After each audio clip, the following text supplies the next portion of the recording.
여러분 안녕하십니까? 대전과 세종 충남 지역은 주말인 오늘 대체로 흐린 가운데 비가 내리면서 기승을 부리던 황사와 미세먼지가 다소 진정됐는데요. 유명산과 유원지는 다소 한산했지만 청양에서는 마을 수호신인 장승을 소재로 한 전통 축제가 열렸습니다. 김진석 기자의 보도입니다.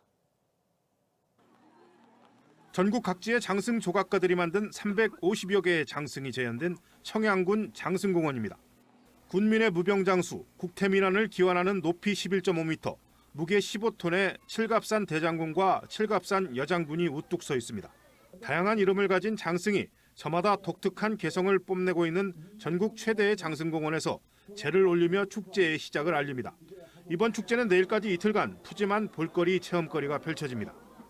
실제로 나무로 장승을 만드는 거 볼 수 있어서 굉장히 색다르고 신기하다고 생각했고 오랫동안 기억에 남을 축제가 될 것 같습니다. 마을 수호신인 장승에 올리던 마을제의 전통은 거의 사라져가고 있지만 축제로 되살리면서 청양군이 국내 최고의 장승문화 보전 지역으로 자리매김했습니다. 주요 행사로는 장승작가 초청 시연, 대장승 퍼레이드, 6개 마을이 참여하는 마을 장승제 등이 마련됐습니다. 국내의 많은 장승과 세계의 장승들이 한 곳에 모여서 장승의 문화를 계승하고 발전시키기 위한 그런 축제라 생각을 합니다. 주말인 오늘 대전과 세종, 충남 대부분 지역에서 비가 내리면서 모처럼 황사와 미세먼지, 초미세먼지가 보통 수준을 보였습니다. 하지만 비와 함께 떨어진 기온으로 공원과 유원지, 유명산 등 지역 명소는 평소보다 한산한 모습이었습니다. 대전지방기상청은 이번 비가 내일 오전까지 내릴 것으로 예보하고 서해안 지역에서는 강풍도 예상된다며 시설물 관리에 주의를 당부했습니다. TJB 김진석입니다.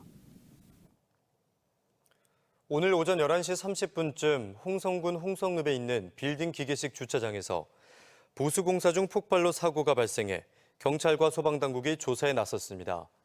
이 사고로 안에서 작업 중이던 작업자 6명이 중경상을 입고 병원으로 이송됐으며 생명에는 지장이 없는 것으로 알려졌습니다. 지난해 12월 국방과학연구소 실험동에서 탄두 폭발 사고로 60대 직원이 숨졌지만 넉 달째 수사에도 폭발 원인을 찾지 못하고 있습니다. 경찰은 현장에서 폭발의 잔해와 주변 물품 등을 수거해 국립과학수사연구원에 정밀 감식을 의뢰하고 결과를 통보받았지만 명확한 원인이 나오지 않아 추가 의뢰를 하는 등 수사가 계속되고 있습니다. 앞서 경찰은 합동 감식 결과 사고 발생 현장에서 40kg 탄두 2개를 발견, 이 중 하나가 원인 미상의 폭발을 일으킨 것으로 추정했지만 원인이 나오지 않아 수사에는 큰 진척이 없는 상황입니다. 대전시는 3,729억 원 규모의 2024년 첫 추가 경정 예산안을 예년보다 조기 편성해 대전시 의회에 제출했습니다. 이번 추경 예산은 일반 회계 3,097억 원, 특별회계 632억 원이 각각 증액됐으며 올해 본 예산 대비 5.7%가 증가했습니다. 추경 예산은 고물가 고금리로 어려움을 겪고 있는 소상공인과 사회적 약자, 청년에 대한 지원, 민선 8기 공약 100대 과제와 연계한 문화와 체육 산업 등 SOC 사업에 투자해 지역 경제 활성화에 쓰여질 예정입니다. 대전고법 형사 1부는 고속도로에서 보복 운전을 하다 사망 사고를 낸 40살 운전자 A씨에게 항소심에서도 원심과 같은 징역 5년을 선고했습니다. A씨는 지난해 3월 경부고속도로 북천안 나들목 인근에서 1톤 화물차 운전자가 끼어들자 화가 난다며 화물차를 앞질러 급정거했고 결국 뒤따르던 차량 세대가 잇따라 부딪히며 운전자 1명이 숨지고 2명이 다쳤습니다. 재판부는 A씨가 판결 선고 전날 유족들과 부상자들의 형사 공탁했지만 기습 공탁에 오히려 문제가 있어 감형 사유로 삼기 어렵다고 판시했습니다.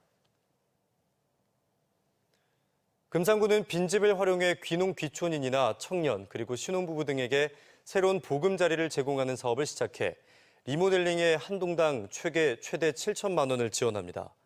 보일러 교체, 지붕과 부엌, 화장실 개량, 내외부 마감 공사 등을 지원하며 공사 완료 후에는 4년간 귀농 귀촌인, 기초생활수급자 등을 위한 무상 임대주택으로 운영됩니다.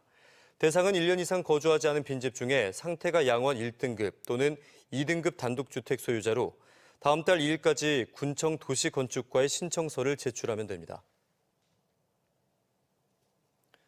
천안시가 전국 22개 지역과 함께 치매관리 주치의 시범지역으로 선정돼 오는 2026년까지 2년간 시민들에게 치매와 관련한 체계적인 서비스를 제공합니다. 치매관리 주치의 사업은 치매관리 전문 의사가 환자의 치매 증상과 전반적인 건강 문제를 포괄적으로 관리하는 사업으로 동남구 지역은 순천향대 병원 등 3곳, 서북구 지역에는 천안 충무병원 등 4곳의 병원이 맡게 됩니다. 대전시는 인구 감소 추세에 대응하기 위해 돌봄과 양육, 청년 일자리 창출 등 인구정책 5대 분야 91개 사업 시행 계획을 확정했습니다. 시행 계획 5대 분야는 촘촘한 돌봄과 양육, 청년 일자리 창출 및 주거 안정, 그리고 생활인구 증대, 도시 매력도 향상, 도시 포용 연대성 강화 등으로 대전시는 관련 사업에 6,146억 원의 비용을 투입할 계획입니다.